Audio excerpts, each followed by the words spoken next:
जंगल का स्कूल और मोंटू बंदर की सीख। एक घने और सुंदर जंगल में जानवरों का एक खास स्कूल था।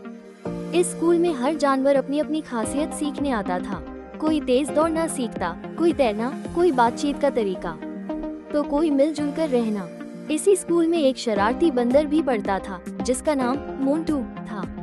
मोंटू को शरारतें करने में बड़ा मजा आता था। कभी वो खरगोश के कान खींच देता, कभी हाथी की पानी की बोतल में पत्थर डाल देता और अक्सर दूसरों का मजाक उड़ाता रहता। सभी जानवर उससे परेशान थे, लेकिन मोंटू अपनी हरकतों से नहीं आता था। एक दिन स्कूल में एक नई नन्ही हिरनी आई। उसका नाम नोरा था। वो बहुत मासूम और शर्मीली थी। नए माहौल में वो घबराई हुई थी, धीरे धीरे चलती थी और किसी से बात नहीं करती थी। मोंटू ने उसे देखते ही अपनी शरारतें शुरू कर दी। कभी उसकी किताबें छिपा देता, कभी उसका बैग पेड़ पर टांग देता। नोरा चुपचाप सब सहती रही। एक दिन स्कूल के सभी बच्चे जंगल की सैर पर गए। रास्ता ऊबड़ खाबड़ था। मोंटू एक पेड़ पर चढ़कर उछल कूद कर रहा था कि अचानक उसका पैर फिसल गया और वो नीचे गिरने लगा। नोरा ने तुरंत समझदारी दिखाते हुए गिरने से बचा लिया। मोंटू हैरान रह गया, जिसे वो रोज तंग करता था, आज उसी ने उसकी जान बचाई।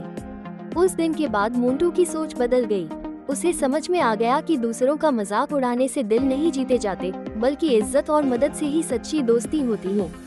मोंटू ने नोरा से माफी मांगी और सभी के सामने वादा किया कि अब वो किसी को तंग नहीं करेगा। अब मोंटू सबका अच्छा दोस्त बन चुका था। वो नोरा के साथ बैठकर पढ़ाई करता, सबकी मदद करता और सबको हंसाने की जगह खुश रखने की कोशिश करता।